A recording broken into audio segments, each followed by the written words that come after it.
Hi అండి. అందరూ ఎలా ఉన్నారండి? ఈరోజు కందదుంప ఎండ్రోయిలు పులుసు పెడుతున్నానండి. కందదుంప కట్ చేసుకుందామండి. కందదుంప ఎండ్రోయిలు పులుసులోకి కావాల్సినవన్నీ రెడీ చేసేసానండి. మూకుడు వీటెక్కింది. ఆయిల్ వేసుకుందామండి.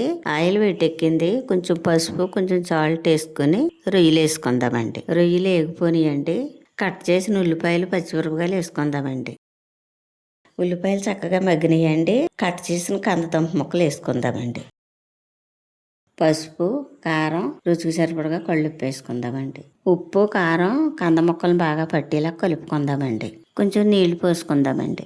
ఒక 5 నిమిషాలు మగ్గనిద్దామండి.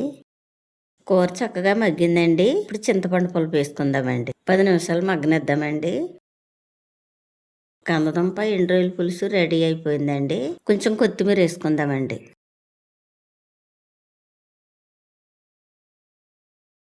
కందదుంప ఎండ్రోయిల పులుసు ఎంతమందికి ఇష్టమో కామెంట్ చేయండి.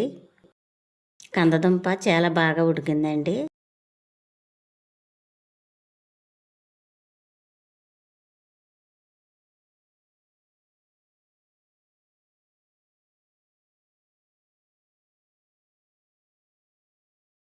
కందదుంప పులుసు చాలా బాగుందండి. అందులోకి రొయ్యలు వేసాం కదండి, చాలా రుచిగా ఉందండి. మా వీడియో కనుక నచ్చితే లైక్ చేయండి. మరో వంటలో మళ్ళీ కలుసుకుందాం. Bye bye.